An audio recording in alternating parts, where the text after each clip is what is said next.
আজি মই আপোনালোকক দেখুৱাম কলাক্ষেত্ৰৰ কিছু দৃশ্য আৰু কলাক্ষেত্ৰৰ দৃশ্য এই কাৰণে দেখুৱাম কিয়নো আজি হৈছে কলাক্ষেত্ৰৰ 23 সংখ্যক প্ৰতিষ্ঠা দিৱস আৰু এই 23 সংখ্যক প্ৰতিষ্ঠা দিৱস উপলক্ষে কলাক্ষেত্ৰতনো কিদৰে আয়োজন কৰা হৈছে মই আজি এই ভিডিঅ'টোৰ জৰিয়তে আপোনালোকক দেখুৱাবলৈ চেষ্টা কৰিম আৰু এটা কথা ক'বলৈ বিচাৰিছো আজিৰে পৰা কলাক্ষেত্ৰ সকলো ৰাজ্যৰ বাবে মুকলি কৰি দিয়া হৈছে গতিকে আপোনালোকে কলাক্ষেত্ৰলৈ যদি আহিম বুলি ভাবিছে তেতিয়া হলে আজিৰে পৰা কলাক্ষেত্ৰলৈ আহিব পাৰে আৰু বেছি সময় পলম নকৰি বলক আজি আমাৰ ভিডিঅ'টো একেলগে উপভোগ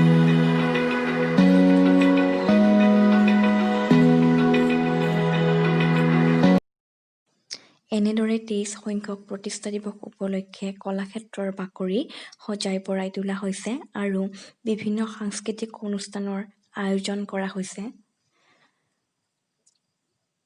অসমৰ মুখ্যমন্ত্ৰী শ্ৰীযুত সৰ্বানন্দ সোণোৱাল ছাৰ আৰু লগতে বটদ্ৰৱা সমষ্টিৰ বিধায়িকা লগতে অসমৰ জনপ্ৰিয় অভিনেত্ৰী আঙ্গুৰলতা বাইদেউ ইয়াত উপস্থিত আছিলে এয়া আপোনালোকে দেখিব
গতিকে আজিৰ ভিডিঅ'টো ইমানেই আছিলে